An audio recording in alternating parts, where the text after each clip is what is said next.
who I can see are joining already. Welcome along to Farebrother's first and in many ways hopefully last webinar, where we'll be presenting our research for the centre of London, the very heart of London, where we've been specialising for quite a few years now. It's our Q2 numbers. We've got a number of people on the call. We just swap onto the next screen. Today's speakers, top left there's the host, a face for radio. I'm sure you'll all agree. We've got a real mix of all of our skill sets across Farebrother investment, leasing and development, lease advisory, project management, our tenant occupier side with Alistair, and then Anne Ibrahim, our head of research. And we've got a format today where we'll be following through a lot of the research slides, outlining all of our Q2 numbers. There is a Q&A button, as those of you who are now all Zoom experts. We timed ourselves to around about an hour today. We don't want to overrun, we don't want to take up your time. If we have got time to get to those questions, we will do. Otherwise, myself or one of the team will come back to those of you who asked the question individually. There's around about 6 sections for questions as we run through, and all of the guys will be answering as we roll along. Okay, so just a very quick update, or sort of update as a reminder in many ways. Farebrother Research, we've been publishing now for getting on for 30 years.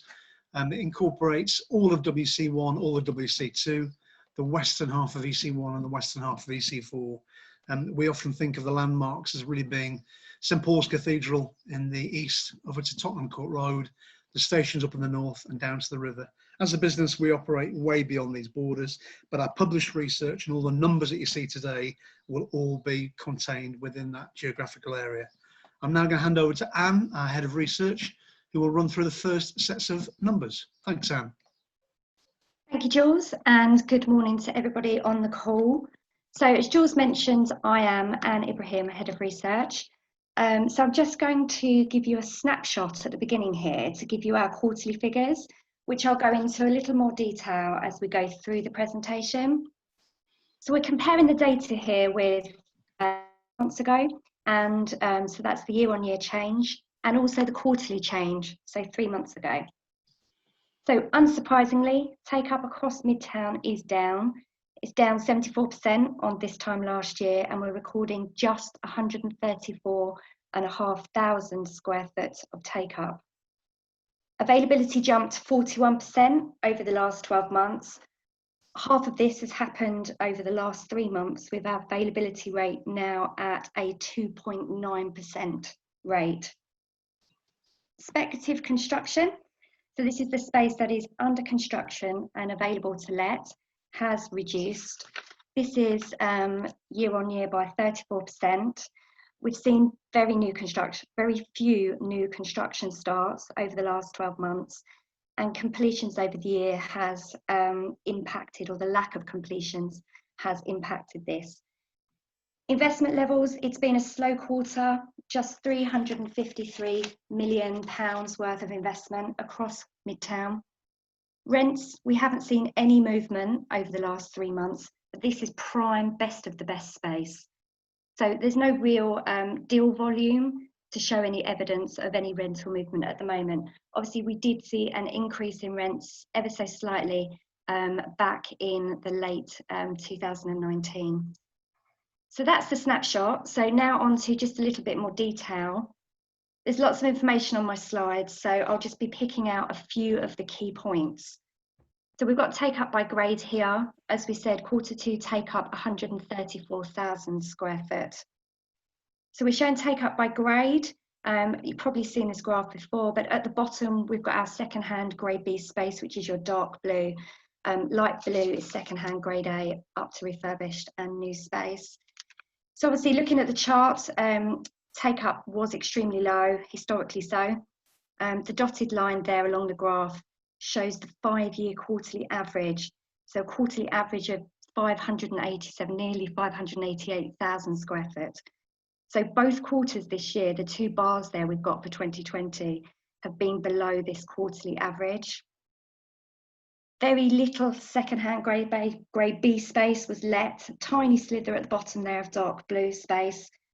We normally see a good chunk of this space let, and we just haven't witnessed it this quarter. There's some stark figures there, but just taking a quick snapshot at the sectors that have taken space. Damit's dominated, so that's our design, advertising, marketing, media, internet and technology sectors. They've dominated the take-up, but we are, as mentioned, working off of an incredibly low level of transactions. We've seen 22, 23 deals complete this quarter, so very low numbers. We've got, sorry, just to take some questions and passing it back to Jules. We've had a lot of take-up questions, so if I pass back and he can run through some of them.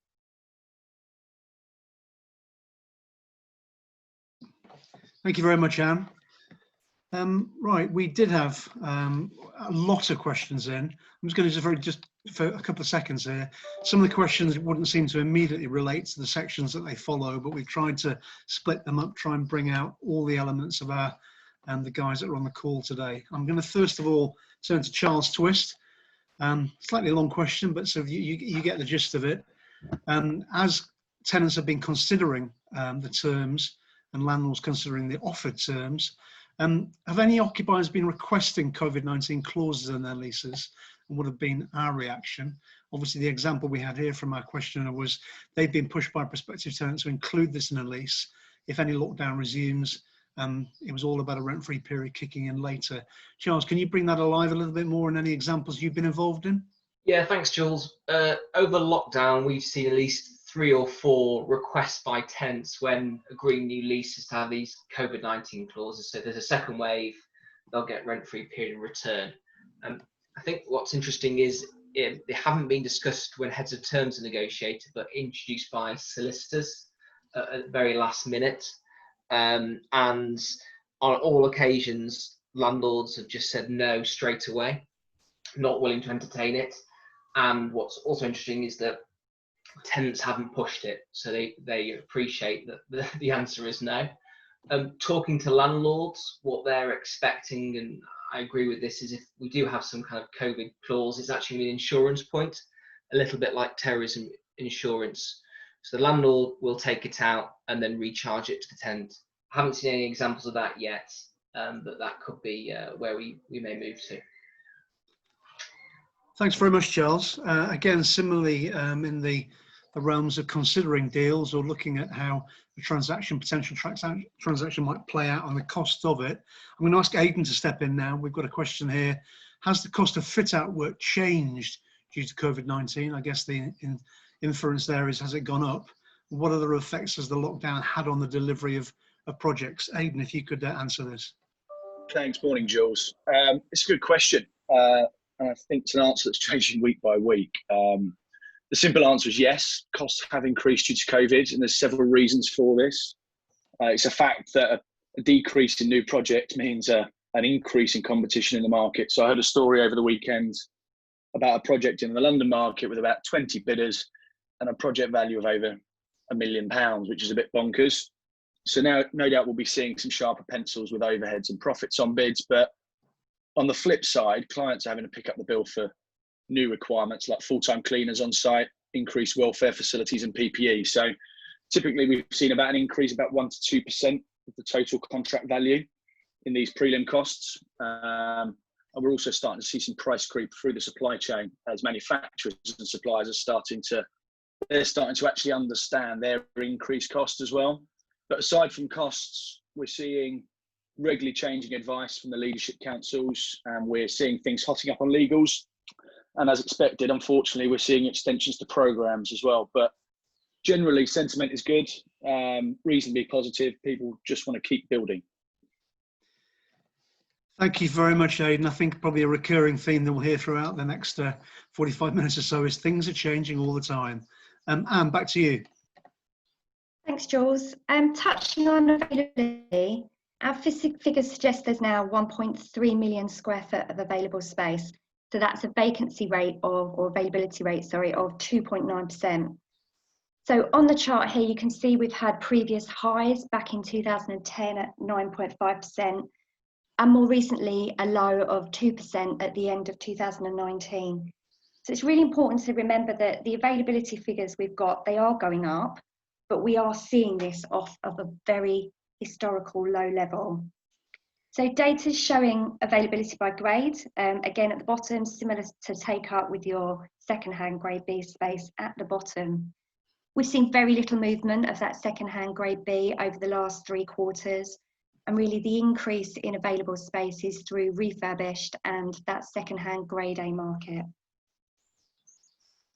Just giving you a little snapshot of some of the stats that we're tracking and pulling out that we think are quite interesting. So we're recording nearly 259,000 square foot of space under offer, and that's as at the end of June. So that's nearly double the amount of take-up that we had in this quarter alone. We're tracking tenant space. 14% of the available space on the market we're suggesting is tenant related. So that's a slight increase on 3 months ago, and is certainly an area that we're monitoring very closely to track the movement. This type of space is really what could potentially change the market dynamics.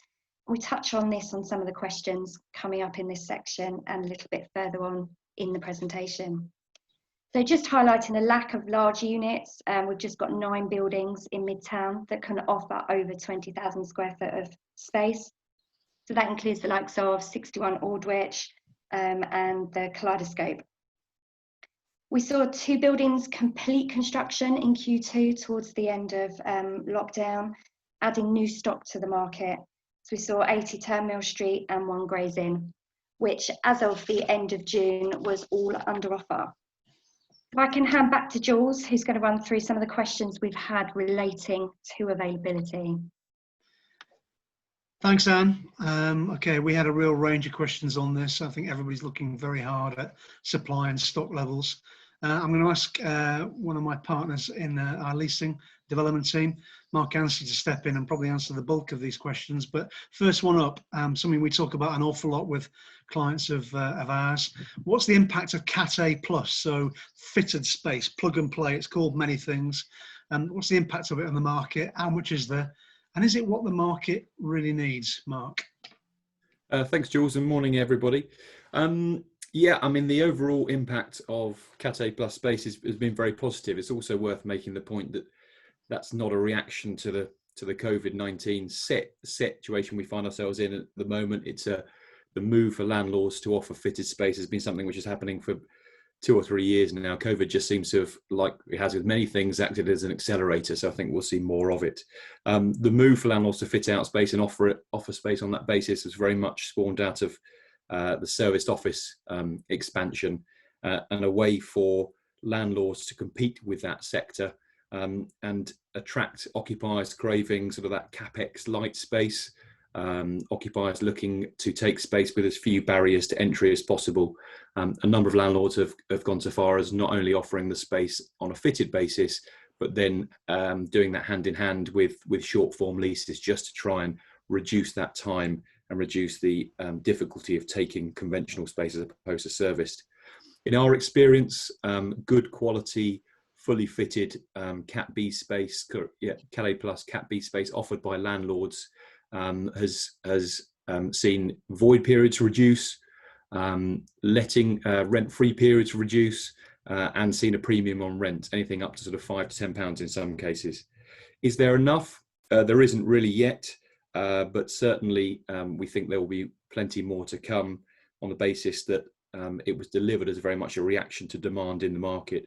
And as I mentioned before, the sort of accelerator point of COVID, since the market has started to come back, I would say we've seen the majority of requirements for fitted short-term space.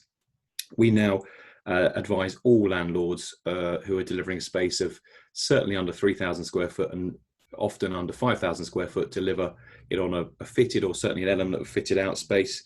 GP, for example, announced pre-COVID that they would look to deliver all units of under 10,000 square foot that they got back on a fitted basis. The difficulty for landlords, of course, is that when you're delivering fitted space and you're attracting tenants who want fitted space, that tends to go hand in hand with demand for short leases and flexibility. So it's a challenge between amortising that cost over a shorter letting period. Thanks, Mark. Stay where you are. Looking at the other side of it, maybe the tenant side more than the landlord side. I think we can all probably sort of have a guess at what the answer is going to be here, but is there going to be much space being released by occupiers as a result of downsizing, economic problems, etc.? And then sort of a related question, how long can tenants defer moves? I mean, yeah, the short answer is, of course, yes, there will be space. We've already seen, I think, our tenant space on the market increase by about sort of 5 to 10% so far, and we expect more of that to come.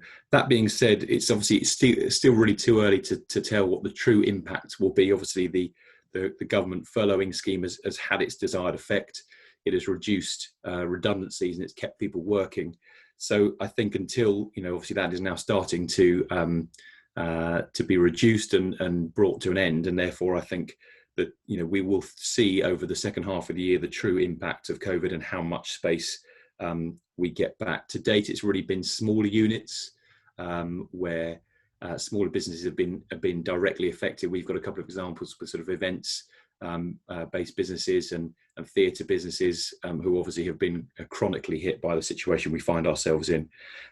Perhaps a couple of reasons why we won't see as much as we would have done a few years ago is that obviously leases tend to be much more flexible these days, and therefore it allows tenants to come out of leases rather than sublet and assign. Obviously all that does is mean that the space will come back through a landlord rather than a tenant, and also the use over the last few years of service office space much more so by tenants when they're expanding. So rather going out and acquiring another 5,000 square foot on a 5-year term, they can take 15, 20, 30, whatever it might be, desks in service office, and obviously then give those back on a much easier basis. That obviously does lead to a challenge for the service office guys, but we'll talk about that more later on.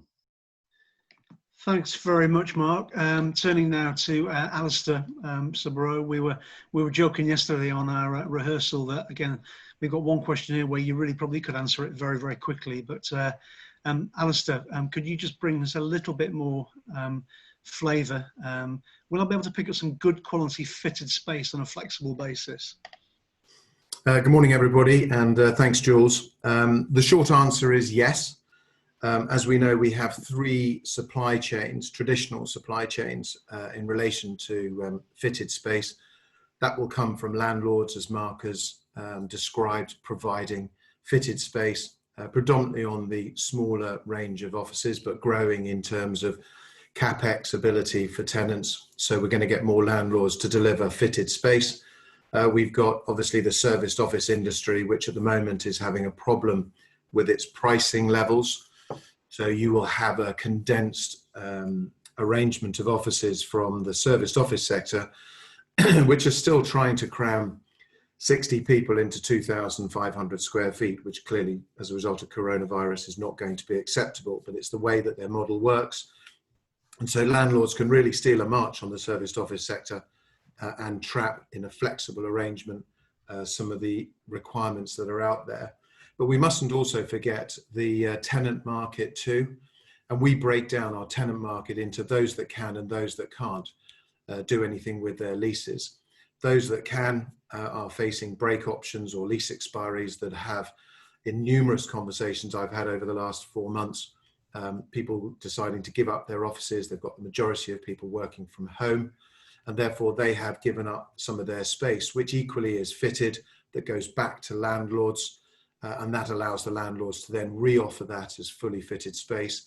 And those that can't, those that are in lease arrangements that don't allow them to get out, are going to see the benefit of being able to offer fully fitted space that they can let on a short to medium term basis and potentially grow back in. So we've got a diversified supply pipeline. I think our biggest unknown at the moment is how much quality space is going to be available out there. In recessionary markets, there is always a flight to quality. We've seen it like Groundhog Day. And what we're going to monitor very carefully is how much space of a good quality nature is actually going to be out there as a proportion of the vacancy rates that we will report on a regular basis. Thanks, Alistair. Again, stay where you are. We're going to sort of probably 2 answers or 2 people to answer the next question. So if you just sort of hang on for a second. what are office occupiers looking for in a new office now? I think we were already facing, not facing, but very much embracing flexibility and high quality amenity space. But how does that now tie in with a post-COVID world of no touch and touchdown and more remote working? I think the first part of this question, very briefly, is they just simply don't know. The plentiful conversations I've had have been with a number of occupiers who simply at this moment in time don't know what their needs will be. There's the lockdown, there's the return to work phase, then there is the post-vaccine or the new norm, so to speak.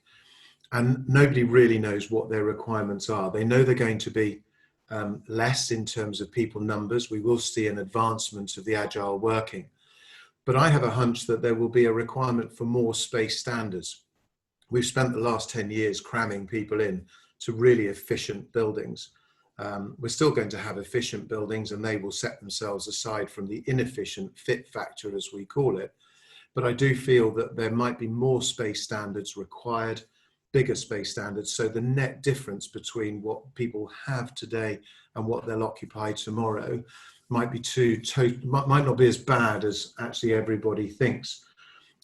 Flexibility, yes, massive in the short term, so that they don't make the mistake. To move offices is 140 to 160 pounds a square foot for your FF&E. It's a big mistake to get wrong on a long lease basis. So some flexibility to work out what they need. Distancing, clear COVID hygiene and other aspects. But it is about the workforce and how does the workforce effectively, happily return to work and the confidence that they've got in coming into the office. But I would say the number one is flexibility of being able to change, upscale or downscale, and quality and standards of cycle bays and parking and all that stuff, certainly in the short term. Thanks, Subs. Mark, just a very quick baton change for you for a few seconds here. We have got a related or a similar question a little bit later on, but can I just ask you to, perhaps just from your, maybe more of a landlord perspective, you're at the sharp end, you're in a lot of leasing campaigns. What are you talking to occupiers about at the moment? Yeah, I mean, thanks, Jules. I mean, as I mentioned before, I think flexibility is, as Alistair has mentioned, is probably the key driver. I think it's also it's adaptability of space, because again, as Alistair said, what they might need over the next 6 months or so may be very different to what they need for the next 2 or 3 years after that. So space that can adapt.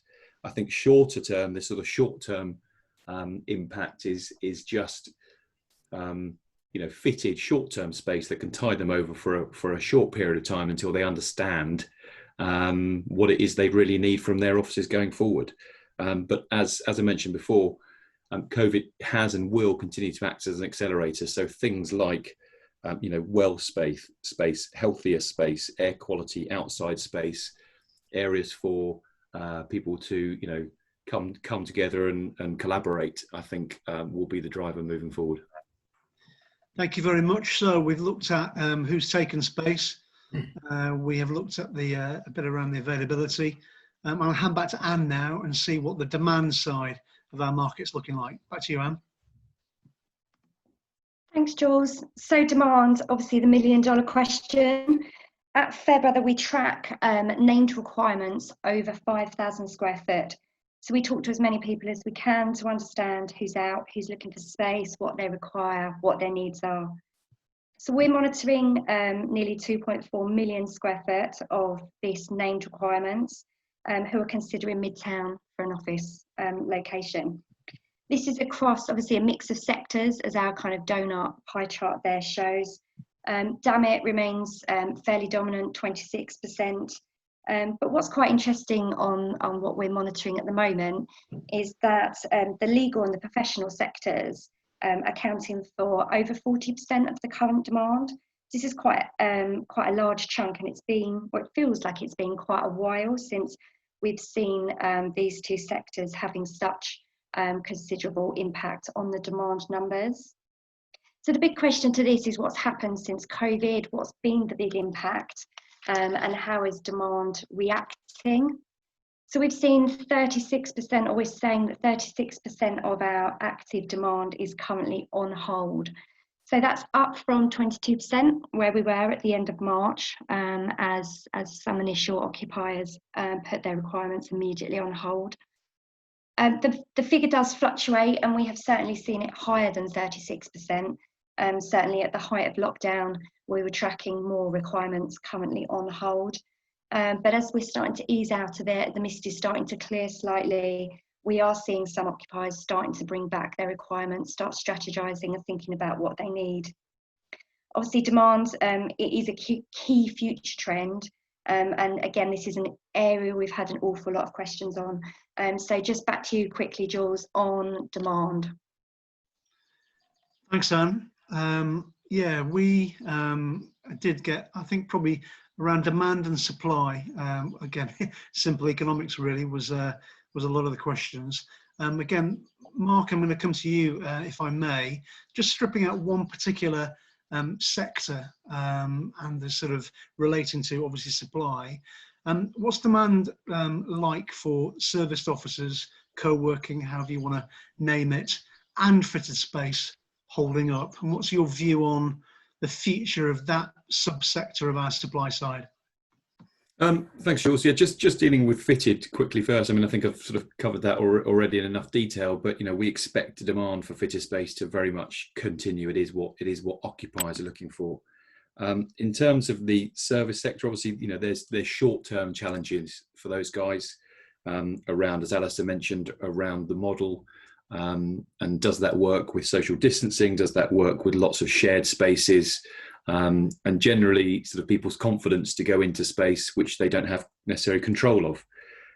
I think, personally speaking, if they can get past this initial phase, that actually the longer term prospects for the serviced office sector are as good as they have been up until this point. In times of uncertainty, that's when we tend to see occupiers going or being driven towards more flexible arrangements. Does an occupier want to commit to longer leases when they don't understand the short and longer term impacts of the situation we find ourselves in? They don't. They want something which can sort of flex and meet the needs, the changing needs of their business. I think we're also seeing a huge number of the service office guys being quite competitive with what they can offer in terms of deals. The big question around that is obviously, is that sustainable longer term? But I think certainly that sort of fitted model, the service model, the no barrier to entry model is certainly here to stay. I might just get Alistair's take on a little bit on a generic point here on demand, and it's again rather a hard question, but let's have a go at it. Like many of us at Farebrother, we wear lots of hats, and Alistair's spanning across the investment development, leasing, but fundamentally focused on occupier side. Alistair, what's your take, and therefore I suppose what's Farebrother's take, and what's demand going to look like for the rest of 2020? Well, as you know, one of my favourite phrases is separating fact from fiction, and we have a marketplace that is very good on fiction, and so I've spent with my team a lot of time over the last 3 months talking to people about what is their fact, what's going on inside their businesses. We tend to have a marketplace that deals a lot with the SME world, and they are hurting. There's no two ways about it. Income is down, costs have stayed the same, and a number of them are effectively taking this opportunity that sit within the camp that I described earlier, of coming out of their lease liabilities and perhaps taking some short-term Cat A plus space or some serviced office space, but on a massively reduced scale to make sure they don't go from having an office to a virtual office. They'll have actually a physical office, but make some significant savings that go straight onto the bottom line. I think the word that's missing out of this question is real. Where is the real demand? Because I feel that we're in the wash at the moment, a bit like being at the seaside and watching the tide turn. It's neither coming in nor it's going out. What we're in that wash of where the tide potentially might be turning, and it is turning in terms of the tenant requirements, and therefore the real demand at the moment is out there plentiful. We see lots of requirements, but it will take time to filter through to transactional deals. whilst people actually work out what it is they really need and how they can change their occupation to suit perhaps a new agile way of working, a modified way of working. I've heard stories of the death of the office. We're not going to see that. So I think we're going to have some dampened actual statistics of deals for the rest of the year, but there will be some real demand that wants to be resolved over the course of the next 6 months, but not as previous levels of take up that we've seen. So it will be dampened whilst they go through this educational process. And as I said before, I do think that there is a really good opportunity for landlord and tenant to come together and create this beneficial Cat A plus offering, rather than the serviced office market, which is charging, if you look at their rates, of anywhere between 165 and £200 a square foot. We had an offer yesterday from a serviced office company. And the Cat A plus type arrangements is probably the 100 to 110, 115 pounds a square foot. So there's a real opportunity here, and you don't get crammed in either. You get one person per 100 square feet in Cat A plus offices. Thanks, Subs. Stand by your microphone there. I think the audience has had a sneak peek at probably the most impossible question for you to answer this morning. So rather than trying to answer it, why don't you perhaps just bring alive for us the work that you're doing, your team's doing, in trying to assess what occupiers really need going forward? Well, the most important thing is actually business plan first, property second. It really is the biggest thing that I'm advising clients is work out what works for you, and then let's put that into practice in terms of property sourcing and property alternatives. And that's really the work I'm doing at the moment, is drilling down into the clients, is has their business changed as a result of this? Do they see long-term, medium-term, short-term changes? And how do they then address that in terms of their needs going forward? And I feel that that is the most valuable piece of work at this moment in time, because you don't really want to make the mistakes. What I do feel is that we'll end up with a number of requirements being firmed up over the course of the next 6 to 12 months. But at the same time, there will be a number of those that can't get rid of their offices that will bring the grey space to the market. So we might have a perfect storm of supply and demand coming through during the first half of next year. But I see the rest of this year effectively being that educational side. The last thing I would just say on demand is that if you are going to make some company changes, whether you're in 50,000 feet and you want 30, you still need 30. If you're in 10 and need 5,000 feet, you still need 5. So we will have a marketplace with a degree of fluidity that effectively will start to come through. We just need to get through this educational phase and build that confidence as to what people are going to need going forward. Thank you very much. Right, let's get technical. We've had enough of the market for a while. I'm going to bring David McCausland in now.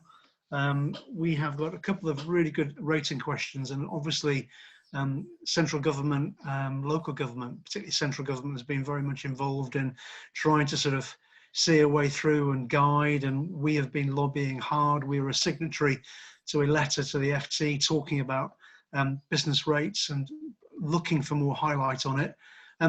DMAC, as we call him, David, what impact will COVID have to play on the forthcoming revaluation? And does this mean we will be paying rates based on pre or post-COVID values? Can you bring this alive for our audience this morning? Jules, thank you very much indeed, and good morning all. Well, the government was so worried about the first part of this question that they decided to postpone the revaluation.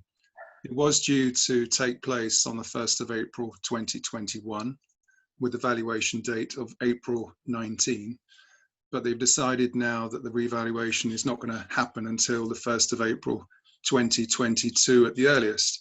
Now what that means is, with a valuation date for rating of April 19 and the reval going live in April 2022, the government is very much hoping that the problems in the middle, i.e. COVID, will have gone away both before and after, and the reval will have no impact.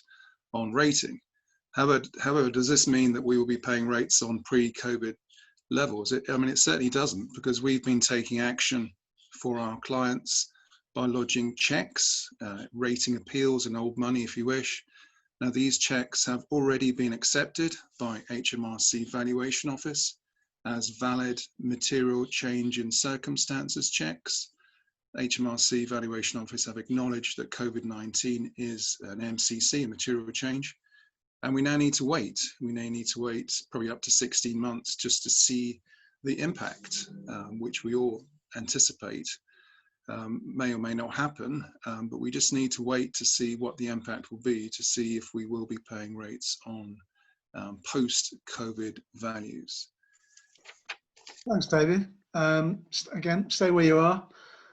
Slightly linking back into a market comment as much as anything, but can I just ask you to come back to very much an area, geographical area that we are right in the heart of and specialists in advising on. But what's your view on the impact on values between the old reval and the new one? Perhaps you can bring alive Farringdon in particular, but have you got any other commentary on other parts of the centre of London, obviously our backyard? Yeah, thanks, Jules. We think that Farringdon and Midtown will broadly increase by approximately 15% between the current reval, the current rating list, which is the 2017 rating list period, with a valuation date of 1st of April 2015, and the next one, which, as I've said, will have a valuation date of the 1st of April 19. So over that 4-year period, April 15 to April 19, we're talking about a 15% increase, both for Farringdon and for Midtown. Now, South Bank, another area which was close to our heart, we're talking about 12.5%, 13% there.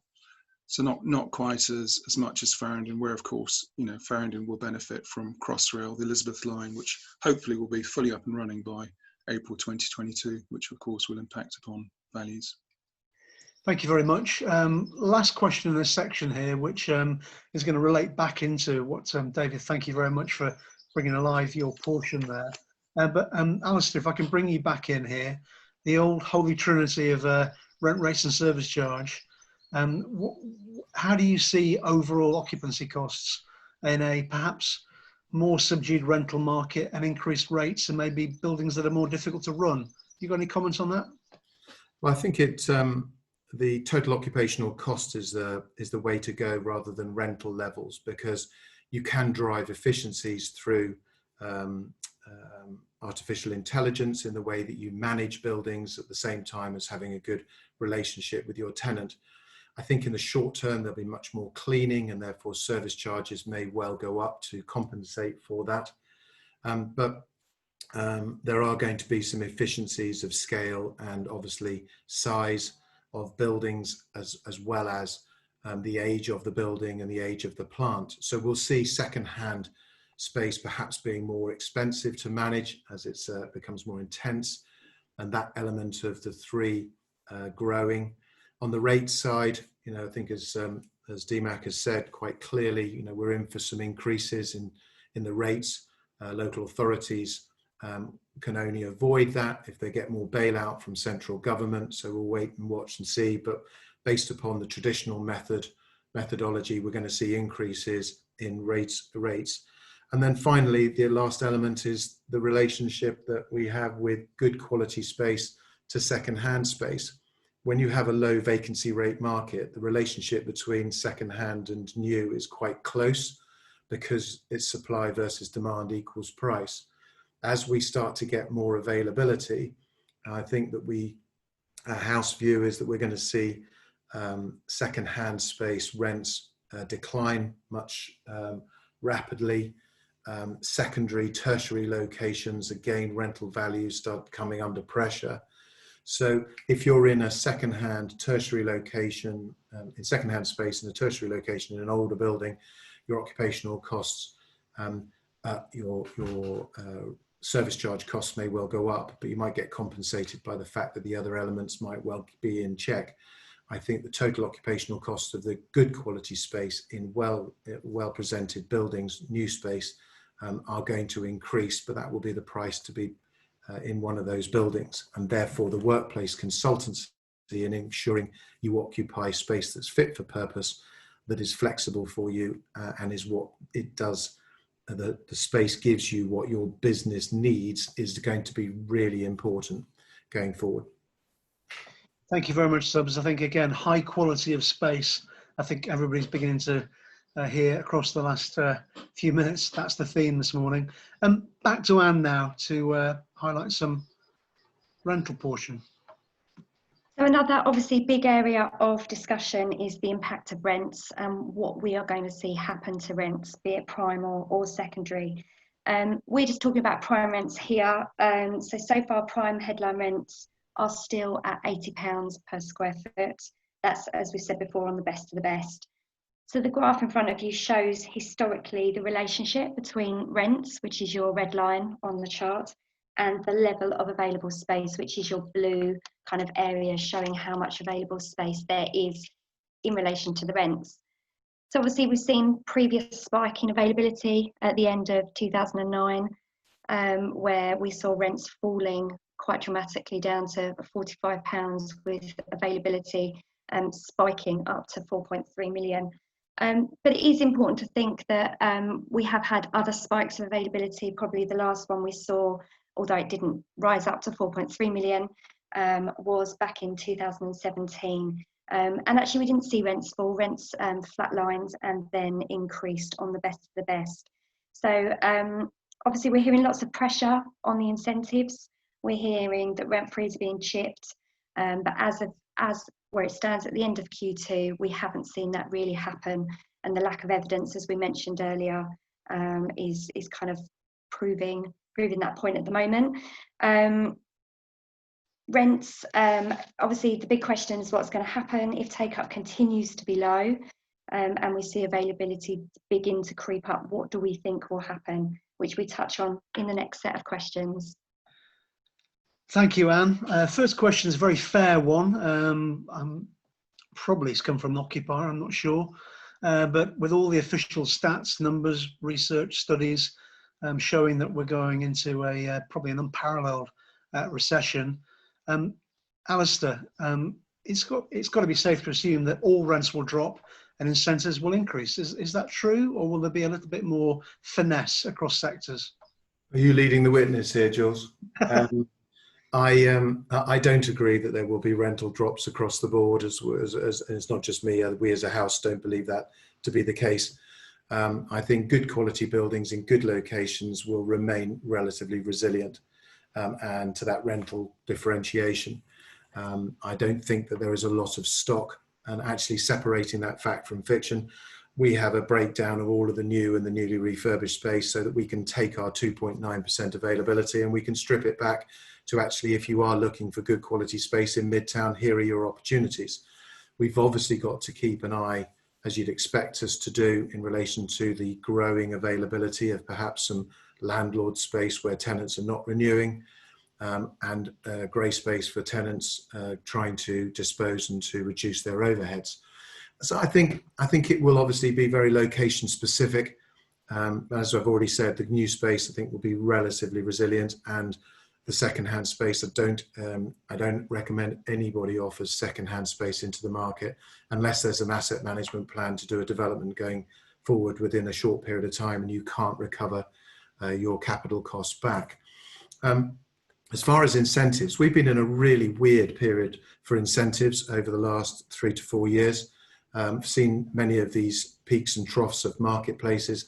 I've never really understood why, when vacancy rates are so low, the incentive levels are so high. And there's probably a number of landlords on this call who might agree. It's a fabrication of the marketplace. It's those that are traders, where they very in simple terms take the increased rent that they're able to achieve by granting a long rent-free period and capitalize it with a multiplier of 20 to 25 times. It's a no-brainer that you get bigger capital values from bigger rents, and even if you have to give another 12 months rent-free away. But that doesn't do the estates much good in terms of battling against those market forces where they want to retain their properties. So I think, in short, that there's not a lot that the incentives, nowhere for the incentives to go. There might be a quarter or two to add to the current offering in just to get deals done in the uncertain period. But as we see the demand starting to come back and transactions take place maybe in Q4, Q1 next year, then I think those gains in incentives will only be short-lived, and we might come back to a much more normal period as of today. But as Mark has said, if you go down the Cat A plus level, your incentive packages are greatly reduced, and you might just get a marketing advantage or a rental premium for producing some really good Cat A plus space. Thanks, Subs. I was going to ask you to hold on and go into the next question, but I think I'm going to actually ask Charles Twist. This is on the basis of you're already paying a rent, prime, headline, premium or not. Charles, a bit of strategy around how can occupiers defer rent? Can they get rent free in the current environment? Thanks, Jules. I've dealt with quite a few occupiers over lockdown with this question. Initially, because they were saying, well, I'm not occupying an office, so why should I be paying my rent? Ultimately, my advice is it all depends on how nice your landlord wants to be. And generally speaking, landlords have wanted to be helpful with their tenants over lockdown. I can think of a number of examples where they've changed from paying quarterly to monthly to help cash flow, but also to defer rents to next year, and some big landlords have been happy to do that. In terms of rent-free, though, it's usually you're looking for a win-win situation. So landlords will be happy to give rent-free if they get something in return. And my advice is, look for those key lease event dates, whether they're rent reviews or break dates. You can perhaps remove a break as a tenant and get rent-free in return, and landlords will be happy, can be happy to accept that. So it's looking for hooks in leases is my advice to occupiers with regards to that, and that landlords are typically quite happy just to listen and to see what they could get in return. Thanks, Charles. Subs have hinted at the next point a little earlier. Mark, if I can bring you back in, back to our favourite subject, or not quite a favourite subject, but a recurring subject, Cat A plus space. Do you think it's going to continue to hold a premium rent, a premium to other rents? I think the short answer is yes, but I think it's important to qualify against what. So I think if you're talking about delivering space on a Cat A basis or on a Cat A plus basis, on a fitted, turnkey, whatever you might want to call it, then absolutely you're going to see a return on that capital spend.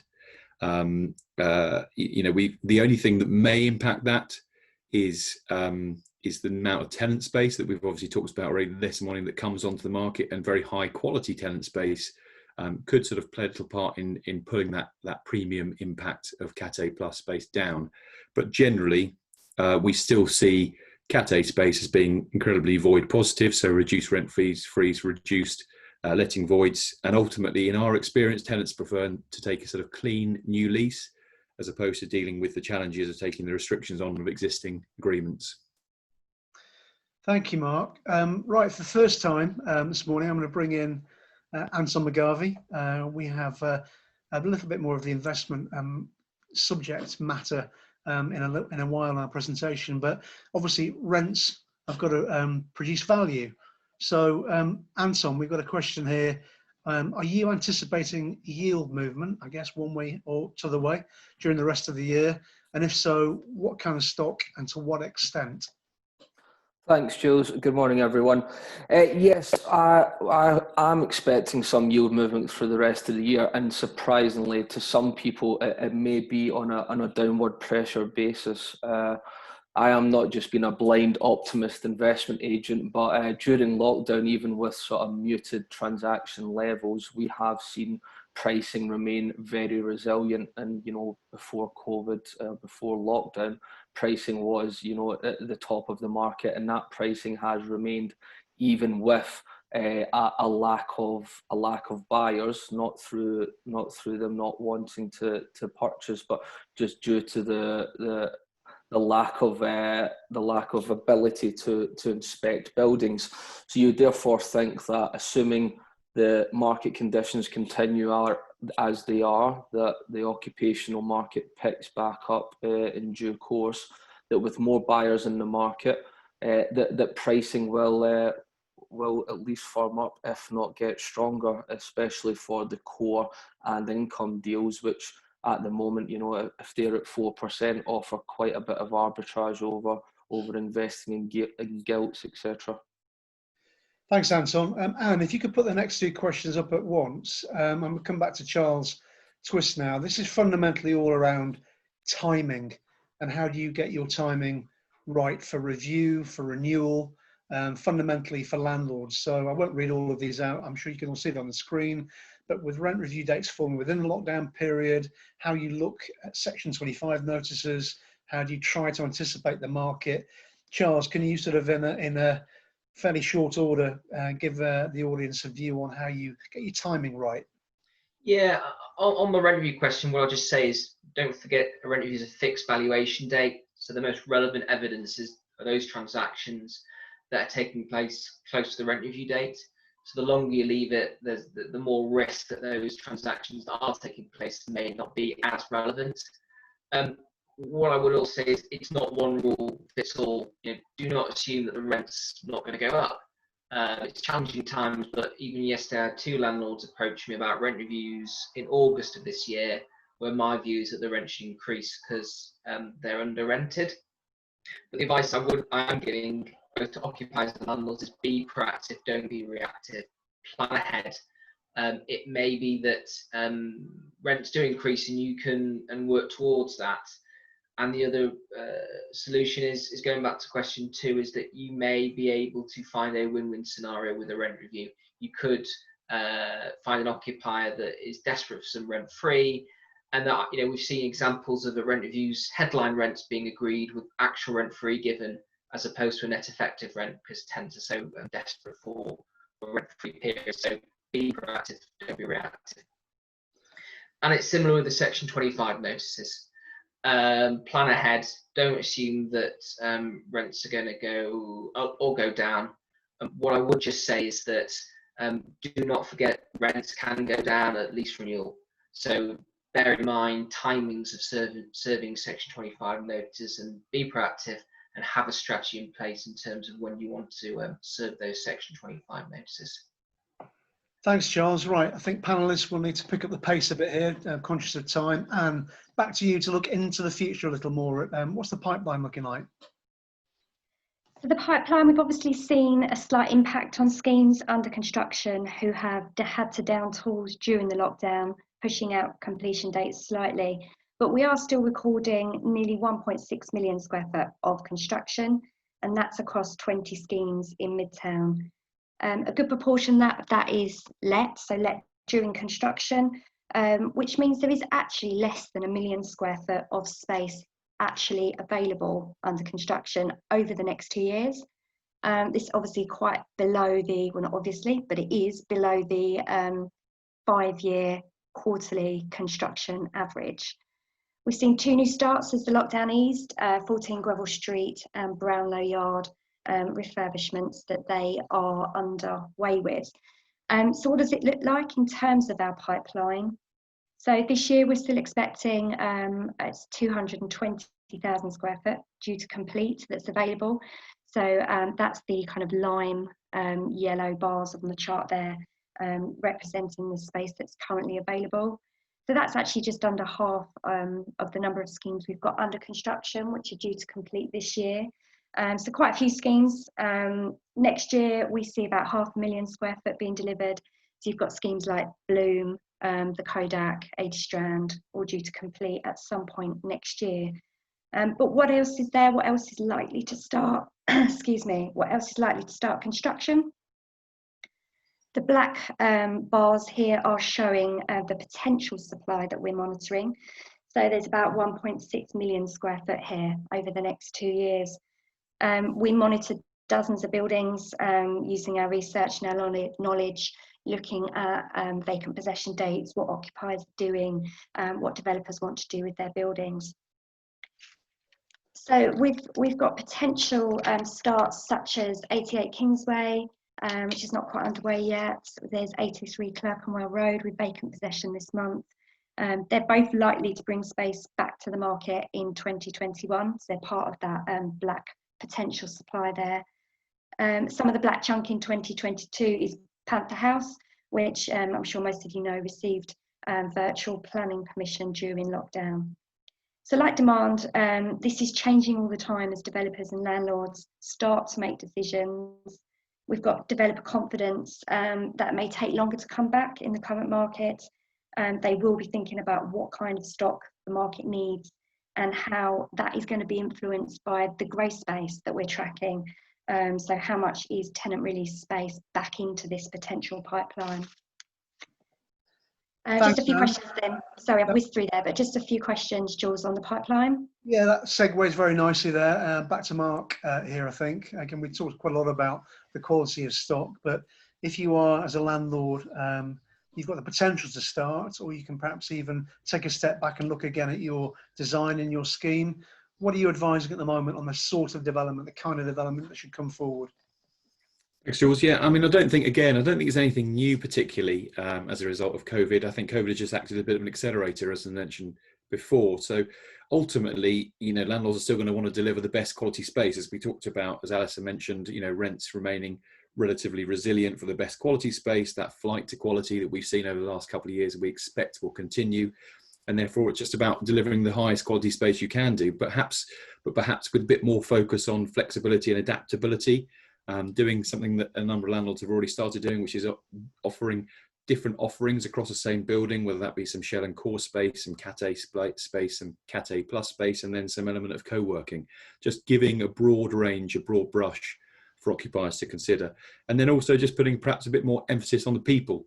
I think, again, that's something that we'll probably see come to the fore as a consequence of COVID, which is all around the air quality, the light, the materials that's used, the sustainability of buildings. Help occupiers and businesses deliver better space that their people are proud to come into, that inspire them, ultimately deliver better levels of productivity. So Mark, a very quick question, well, quickish question, but maybe a quick answer. So we've got very low pipeline committed at the moment. We're still sub 3% vacancy, and we don't really know how much tenant space is going to come through. What's our view on where the vacancy rate could go to? Well, I mean, ultimately, I think where it will go to, it's still too early to say. I think what we can say with some certainty is obviously it will go up.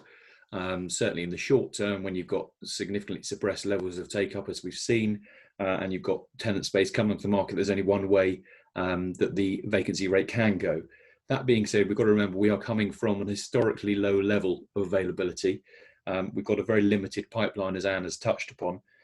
So we don't see, the levels shooting up massively, because we're coming from a very, very low starting position. The one thing we just cannot control or say with any certainty is how much of that tenant space will come on. We've got the examples of the Farmerlow building on St John Street, where we understand Live Nation are considering not occupying that building. So it's things like that which could have quite a significant impact on the availability levels. I would just add that I saw a question from Tom Royston at DTZI around sort of the true vacancy when you think about the service office market. That's, again, something we cannot monitor. The service guys will always tell you they're at 85% levels of occupation, but there is obviously going to be a large amount of that space coming through as well, which we don't track, but will have an impact on vacancy. Thanks, Mark.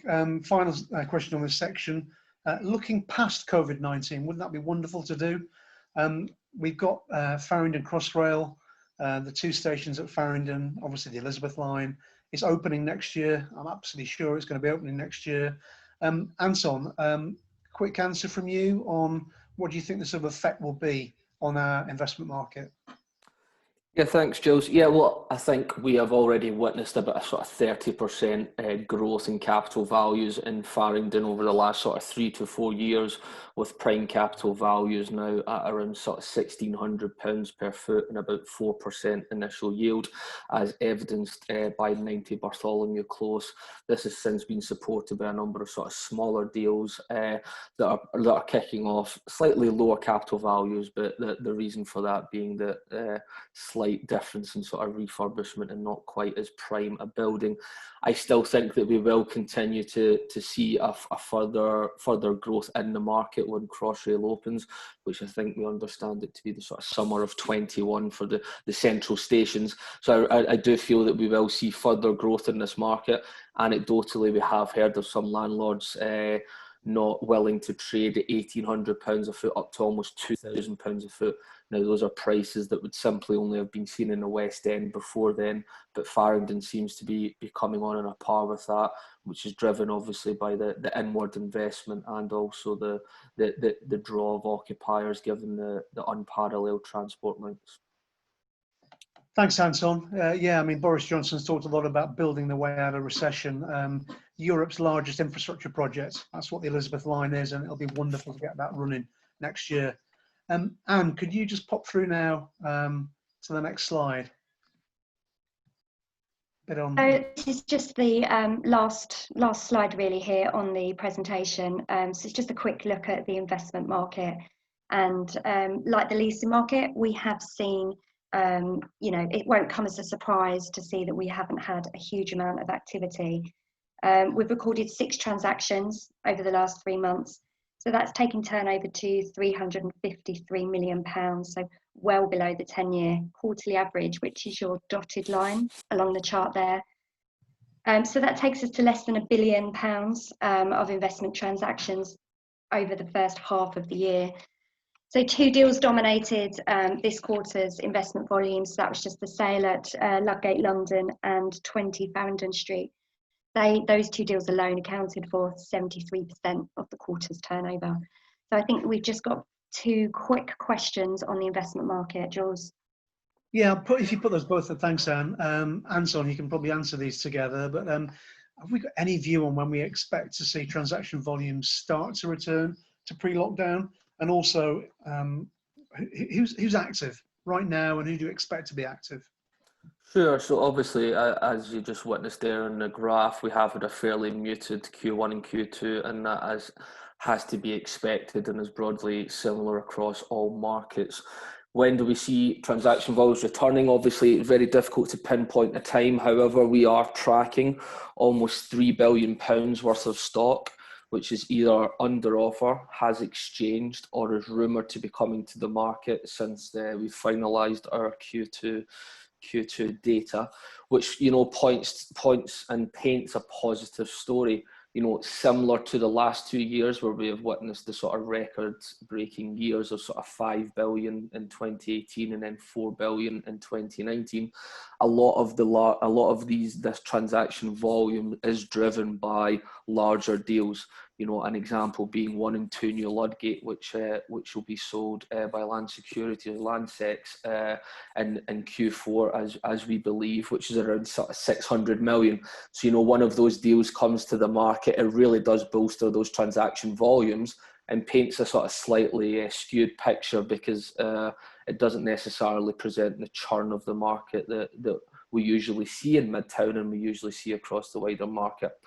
In terms of who's going to be active, as Anne mentioned, those 2 deals that happened in Q2 were both by overseas, 1 European, one Asian. We do forecast and predict that we'll be continue to see overseas money. We also may see some UK money with some mandated requirements in accounts be fairly active, looking at some of these core and income deals that we will see coming through. And in terms of vendors, again, you know, with Landsex selling a chunk at sort of 600 million, that will skew the numbers towards UK vendors sort of selling out. However, we also will see overseas investors who are realising business plan and hopefully realising that there is a bit of pent-up demand in the market, then they will look to sell as well. Thank you very much. Right, finally, nearly, we've gone past 10 o'clock. A word from our sponsors. My apologies if you do not feature on this selection of logos. We are very proud, very chuffed to work with a whole range of people across the market, across London. There are some logos there of people on the call, people that have contributed questions, people that we work with, people that we have worked with. Thank you to everybody for continuing to support Farebrother during these very difficult times. We're trying to have a bit of fun, working remotely in our bedrooms and sheds and all over the place. But thank you to all of you guys for supporting us. One small plug. Again, I'm sure all of you have been doing family quizzes, old Unimate quizzes. We've got another one coming up here. Maybe it's the last one of lockdown, but working with very much our chosen charity. We work with other charities, but Land Aid are a wonderful property industry charity. I'm sure all of you know who they are. And Farebrother and Land Aid are doing a property quiz at the end of this month. There's a little bit of information there on how you can click through and join. We're looking for teams of 5. I think all of us will be in touch individually with clients and contacts to encourage you to get involved. Start time 5 o'clock on a Thursday. It's nearly the weekend, sort of, but we'd love you to try and join in on that. And just finally, get in touch, keep in touch. As I say, we're working remotely. A number of us now are coming more regularly into the office at Farebrother. We've been in and working through all the time, inspections and meeting people in London. We'd love to meet you if you're back in, or if it's remotely for the time being, no problem at all. My thanks to particularly Anne Ibrahim for pulling together, as usual, an insightful, deep-rooted run through the market. We do this quarterly. Who knows, we might be doing a webinar next time, or you'll be back in our office with a bacon butty in your hand and a cup of coffee. Thank you to everybody. Thanks to all the panelists. Have a great rest of the day. Good luck to you all. Thank you. Thank you.